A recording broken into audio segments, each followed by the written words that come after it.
I thought the hardest part of graduation would be leaving college behind. But I was wrong. It was watching my father burst into laughter when he saw me in my cap and gown, then turn to my sister and say, "Now that's how a woman should look." That moment, something inside me shattered. All the years I'd worked, hoped, begged for his approval. They vanished with one cruel smile. They took photos without me, as if I didn't exist. And that's when I knew I'd never truly belonged. But what I didn't know then was this moment would change everything. The photo wasn't supposed to mean anything. Just a quick snapshot after the ceremony. One of hundreds taken that day. But somehow, it exploded online. A stranger had posted it to a graduation-themed subreddit with the caption, "Why is this girl standing alone while her family celebrates someone else?" And there I was, off to the side, cap slipping back on my head, a forced smile frozen on my face. My family, in contrast, huddled around my sister in her sleek designer dress, all laughter and coordinated poses. The comment section ignited within hours.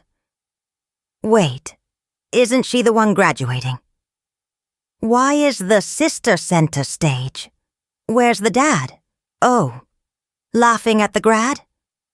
I didn't even know the photo existed until my roommate texted me the link. At first, I laughed.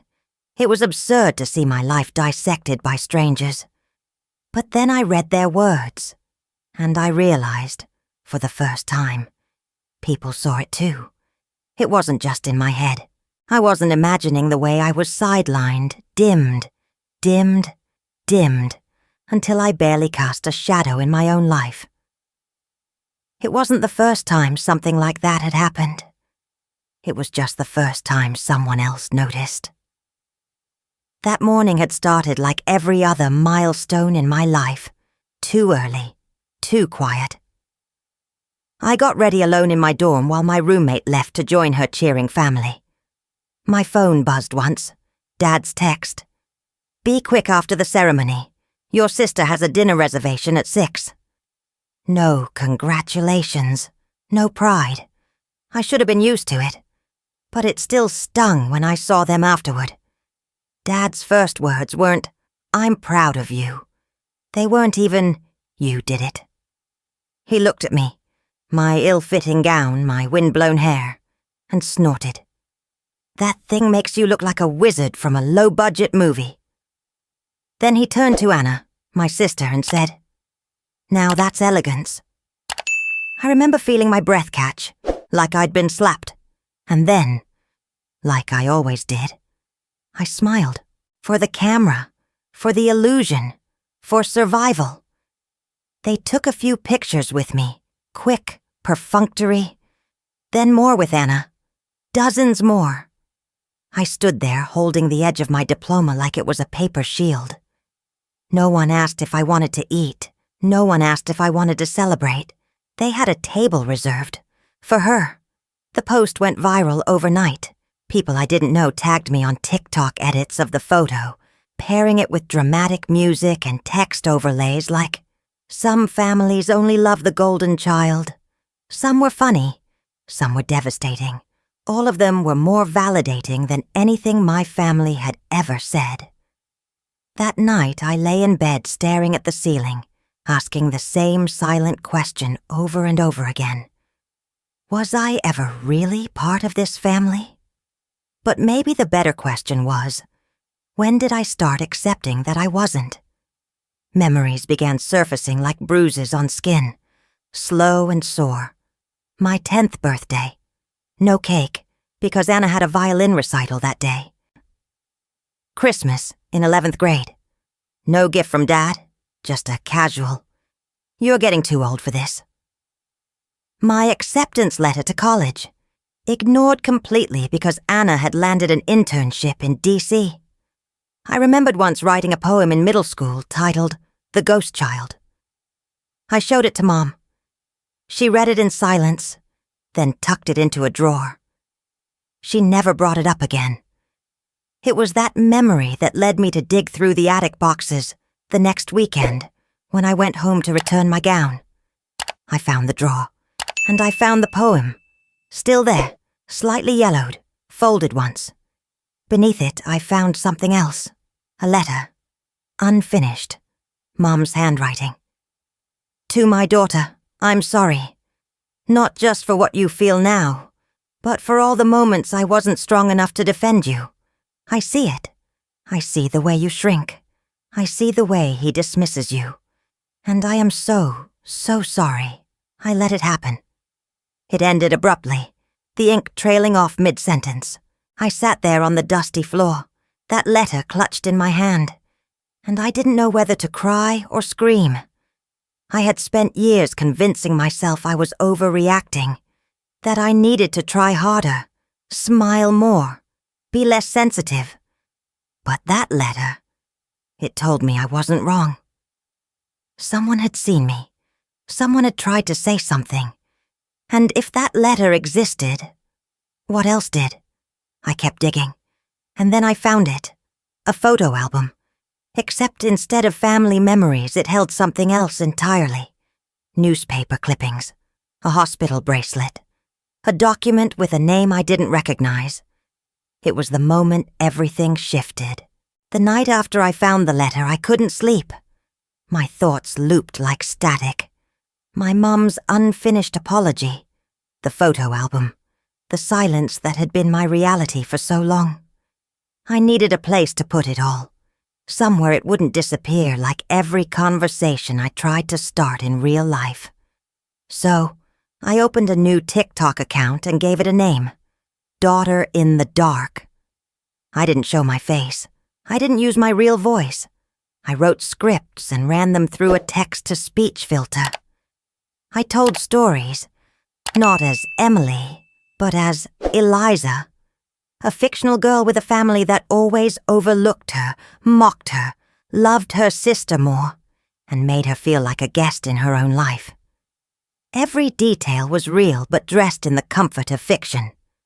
In the first video, I described the graduation photo. I uploaded it with simple text.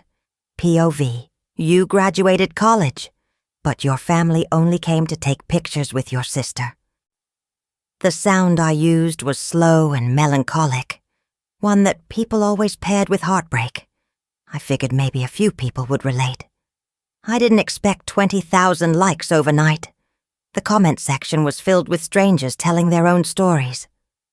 This happened to me. You're not alone. We see you. It was overwhelming and oddly comforting, so I kept going.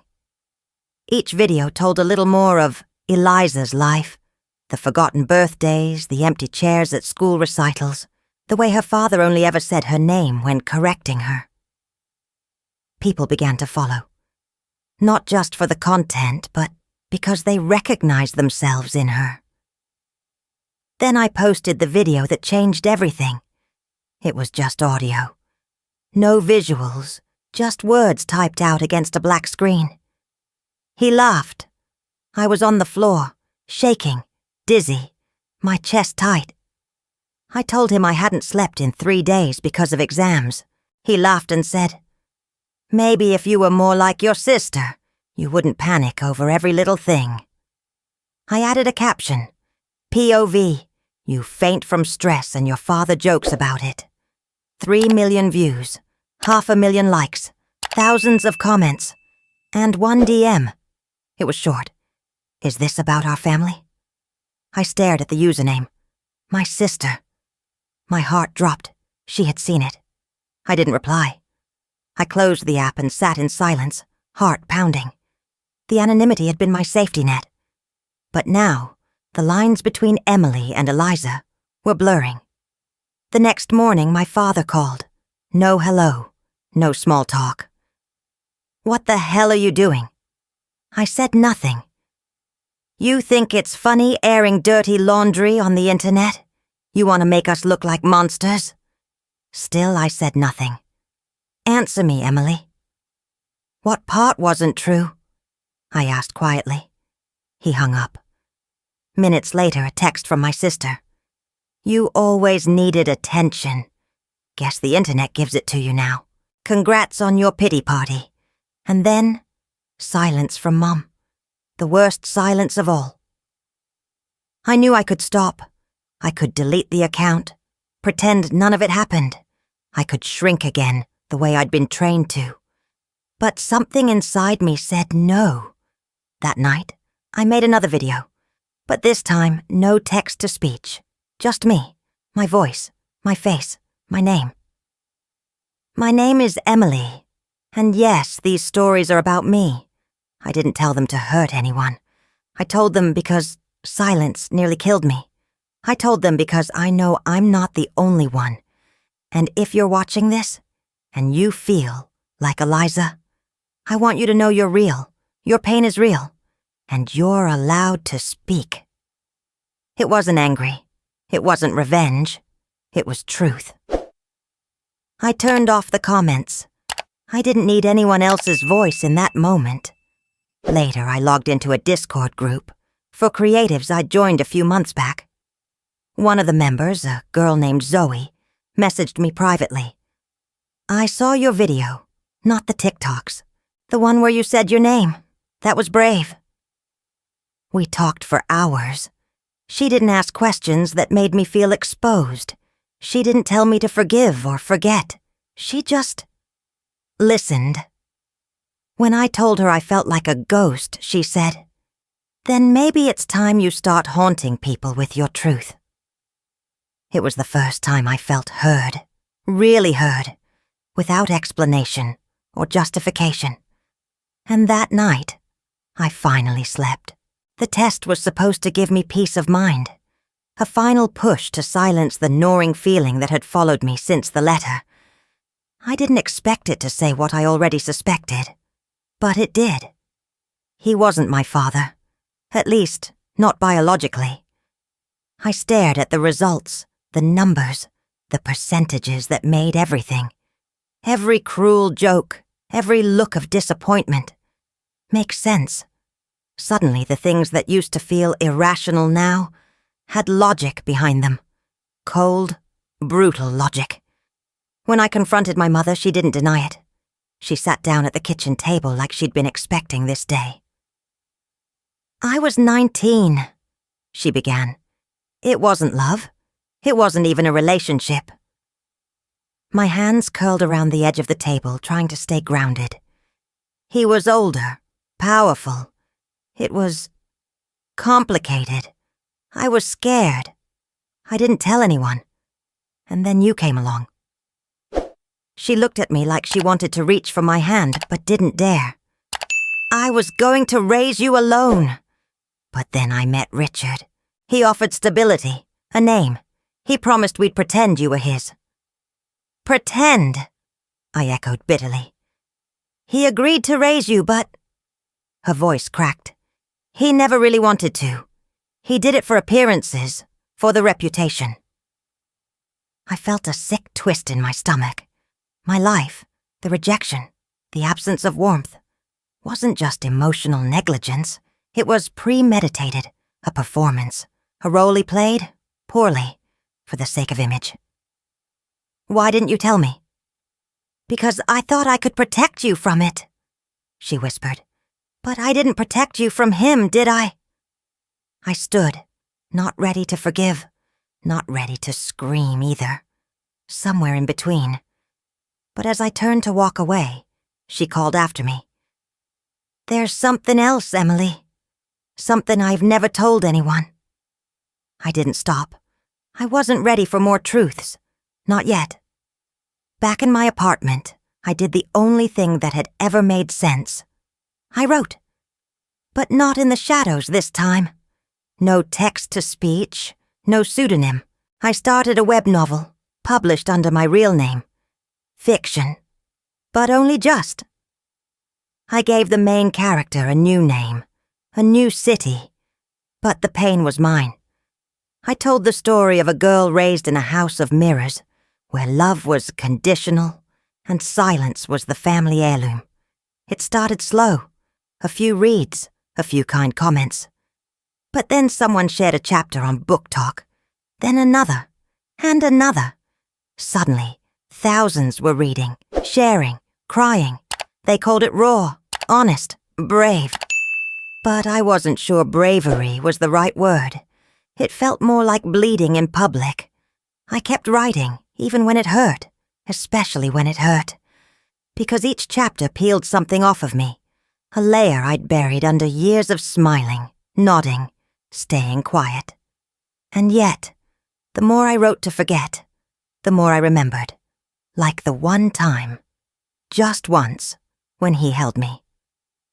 I was 5. I'd scraped my knee riding a bike. He picked me up and carried me inside, wrapped my leg in a towel, and gave me a popsicle. No lecture, no judgment, just warmth. That day I believed he loved me. Maybe in that moment he almost did. The memory hit me mid-sentence, and I stopped typing. Not because I was overwhelmed, but because I finally understood something. Even monsters have flickers of humanity. It doesn't excuse them. But it makes surviving them even more complicated. That night I closed my laptop, heart heavy and light at once. For the first time I felt full, not with pain, but with purpose. The next morning I checked my inbox. Subject line: "We'd love to discuss a publishing deal." I blinked. A real publisher. Someone wanted to turn my story into a book. My fingers hovered over the reply button, and somewhere in the corner of my mind, I heard my father's voice, clear as day. "What could you possibly say that anyone would want to read?" I smiled. Apparently, a lot. The ballroom was filled with applause, the kind that echoed in your chest and made your skin prickle. I stood on stage, beneath warm lights, accepting an award I never imagined I'd be nominated for. Most Inspiring Voice Under 25. It felt surreal.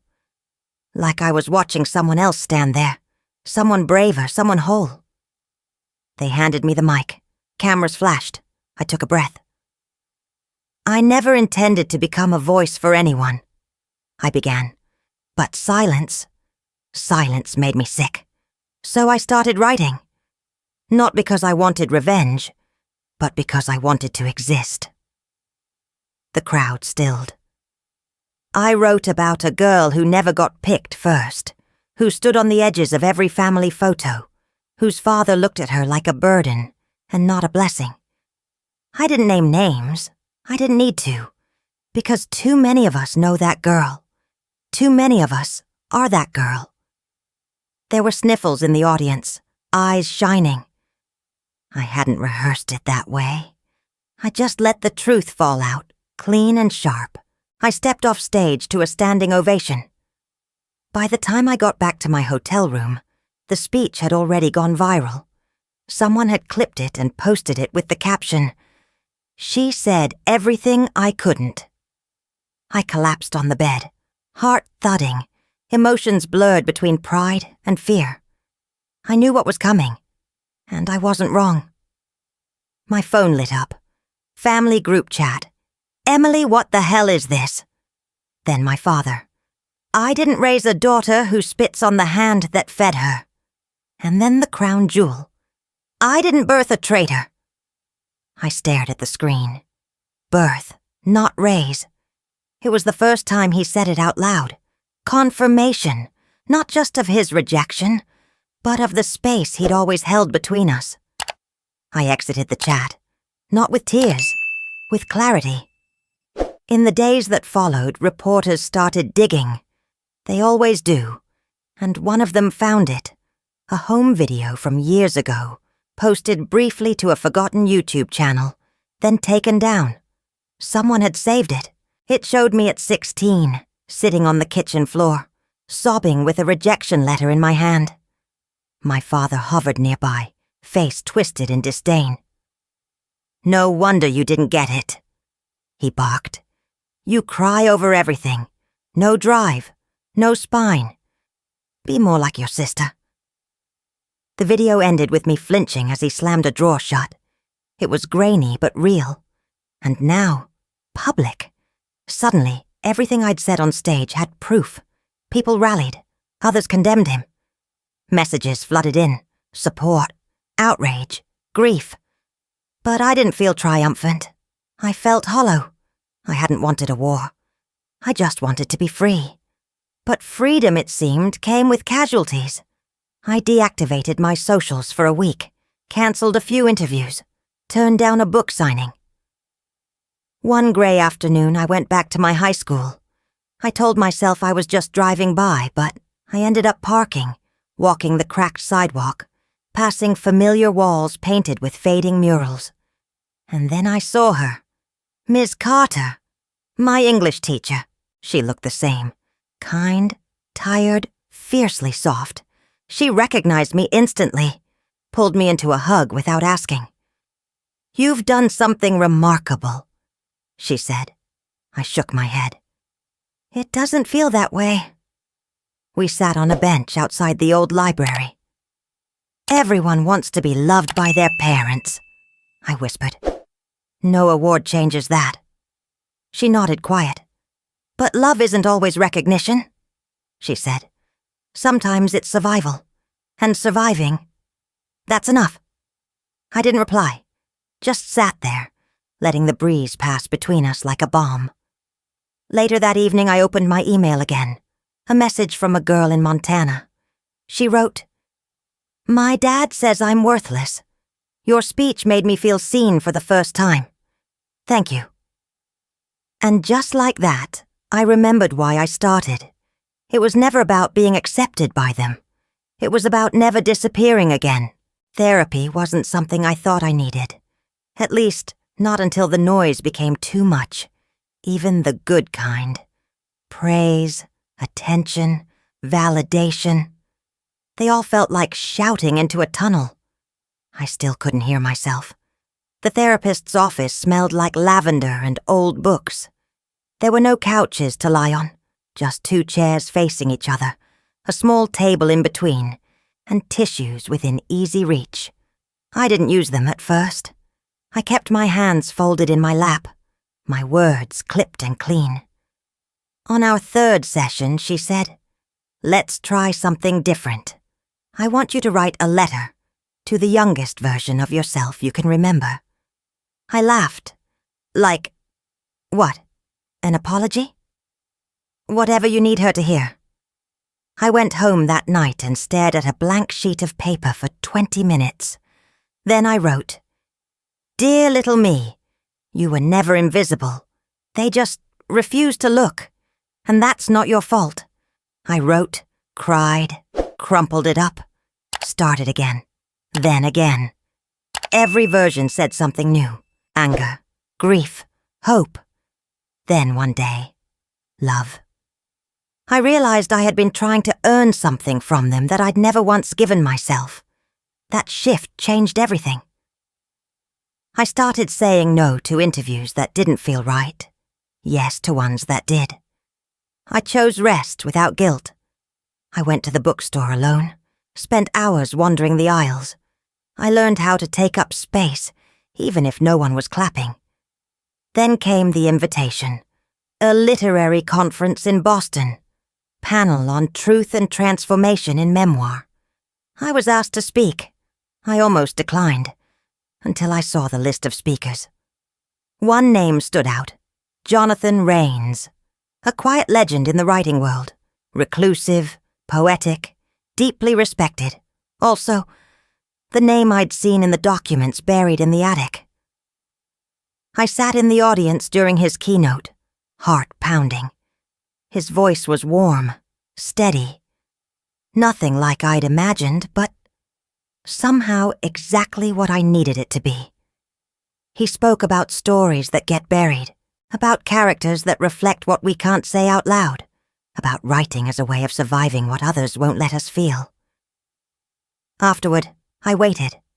Not to confront, not to accuse, just to see. Up close, he looked older than in photos, lines carved deep from time and thought. "I read your book," he said when it was my turn in line. My mouth went dry. "You did?" "I saw myself in it, not the father, but the silence." I blinked, unsure what he meant. "You were never a mistake," he said, so quietly I almost missed it. I wasn't brave enough then, but I'm here now. He didn't say the words, not, "I'm your father," not, "I'm sorry." But maybe, in his own way, he had. We didn't hug. We didn't exchange numbers. But when I walked away, I felt lighter, like a thread that had been tangled my entire life had finally loosened. Months later, I published Invisible in my own home, a collection of essays and short stories, fiction rooted in fact, raw but poetic, brutal but honest. The reception was immediate. Young readers sent emails, mothers, even teachers. It was translated into 3 languages within the first year. Bookstores started keeping it in the healing and empowerment section. I was invited to speak at universities, youth centers, book fairs. They called me a voice of a generation that refused to stay quiet. At a signing in Seattle, a girl no older than 10 waited at the back of the line. She wore a blue hoodie too big for her and clutched a crumpled sticky note with her name. When she got to the table, she didn't say anything for a long moment, then barely a whisper. "You're my hope." I had to look away for a second. When I looked back, she was still there, still looking up at me like I was someone worth believing in. I signed her book with trembling hands. "You're not invisible. Keep shining." As the line finally dwindled, I stood to stretch. That's when I saw her. A woman, mid-50s, standing off to the side. She hadn't bought a book. She wasn't in line. But she was holding something. A small envelope. She stepped forward, silent, eyes unreadable, placed it on the table, and left. I waited until the bookstore emptied. Then I opened it. Inside was a folded letter. The ink faded slightly, like it had been written a long time ago. To the girl I never dared claim as mine, I've watched from afar, ashamed and amazed. You are all the light I never earned. I hope one day you'll forgive the silence. Jay. My hands trembled. Another letter, another truth. But this time I didn't cry. I just breathed, fully, freely. Because now, I knew. Healing isn't about erasing the past. It's about owning it. Loudly, fully, unapologetically. I recognized her instantly, even though I hadn't seen her in over a year. Her hair was thinner, streaked with gray. Her posture more fragile than I remembered. But her eyes were still the same, full of everything she wanted to say but never could. She didn't speak, just handed me a small folded envelope and walked away without waiting for a response. I sat in my car for a long time before opening it. My fingers hesitated over the seal like breaking it would release something I couldn't take back. But eventually, I unfolded the paper, delicate and familiar in the way only a mother's handwriting could be. Emily, I know I don't deserve a reply. This isn't an apology letter, not really. It's not even a plea for forgiveness. It's just the truth, my truth. I wanted to run away with you once. You were 3. I had my hand on the doorknob, bag packed, but I froze. I told myself you deserved a stable home, that staying would be better. But really I stayed because I was scared. Scared of what people would say. Scared of being alone. Scared of failing you worse than I already had. I watched you shrink for years. I watched your light dim, to make others comfortable. I said nothing. And that is something I'll carry with me until the end. I am sick, Emily. I don't have much time. But I don't want anything from you. Not visits, not forgiveness. I just wanted you to know that I did see you. I always did. Love, Mom. I read it twice, then again. 1,000 emotions collided inside me. Rage, grief, tenderness, exhaustion. The mother I needed had existed, buried beneath fear and shame, and now I had her too late. Or maybe not too late at all. I drove for hours that night without a destination. Just empty roads, flickering streetlights, and the hum of thoughts louder than the engine. When I finally pulled over, it was at the edge of a lake I hadn't visited since I was a child. My father used to take Anna fishing there. I was always left behind. I sat by the water, reading the letter again. Part of me wanted to run to the hospital. Part of me wanted to burn the letter. But the largest part of me just needed to breathe. That was the thing about healing. No one tells you it includes indecision. That even when you've built a new life, the ghosts of your old one still knock at your door. I didn't visit her that night, but I didn't throw the letter away either. In the months that followed, I channeled everything. The letter, the silence, the girl I once was, into something bigger. I founded the Unseen Project, a nonprofit dedicated to supporting teens who felt invisible in their own homes. We offered therapy scholarships, writing workshops, anonymous storytelling platforms. The idea wasn't to fix families. It was to help the ones they forgot. And then I wrote my second book, Born Without Apology. It wasn't about trauma this time. It was about strength, about growing up with missing pieces and building something beautiful anyway. About joy, earned joy. In the final chapter I wrote, I used to think I needed them to love me, to be worthy of love. But now I know. I don't need their permission to exist. I don't need their applause to feel proud. I don't need them to love me, to know I'm lovable. The book became a bestseller within weeks. Teachers began assigning it in high school English classes. Book clubs discussed it in community centers. Therapists handed it out to patients. But the moment that stayed with me came during a school visit in New Jersey. After my talk, a girl with curly hair and round glasses approached.